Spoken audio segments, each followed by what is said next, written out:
দাগনভূঞায় দুর্দশা চুরি। দাগনভূঞা ৪ নং রামনগর ইউনিয়ন তুলাতুলি বাজারের পাশে খোনাপুকুর দৌলত ভূঁইয়া বাড়িতে দুর্দশা চুরির ঘটনা ঘটেছে।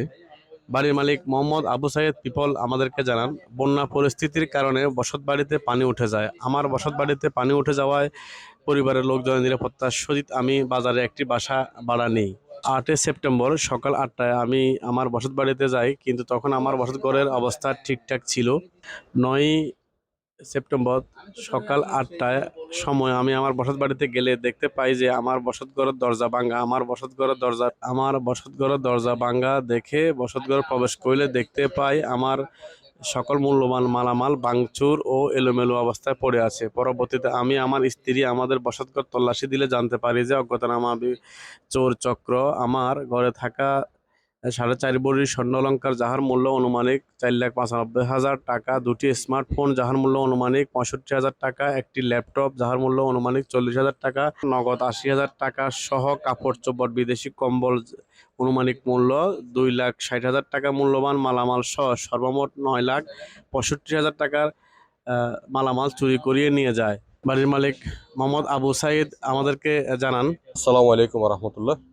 আমি এই পিপল, আমার বাড়ি রামনগর দৌলত ভূঁইয়া বাড়ি, খোনার পুকুর। আমার কালকে রাত্রে, আমি পরশু দিনও গতকাল আমি বিকালেও আসি, দেখে গেছি আমার ঘরের দরজা জানালা সব ঠিক আছে।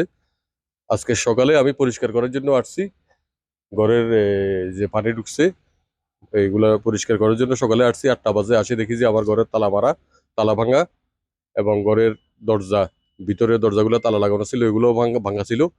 এবং যে স্টিলের আলমারি এবং এই যে আলমারিগুলো ছিল, প্রতিটা রুমের আলমারি ভাঙ্গি তছনছ করি ওখান থেকে আমার মূল্যবান জিনিসপত্র নিয়ে গেছে। এবং স্বর্ণ নিয়ে গেছে প্রায় 4.5 ভরি, একটা ল্যাপটপ, 2টা মোবাইল সহ মূল্যবান মালামাল প্রায় 10 লক্ষ টাকার মতো মালামাল নিয়ে গেছে। এবং এটা আমি প্রশাসনের আশ্রয় নিচ্ছি।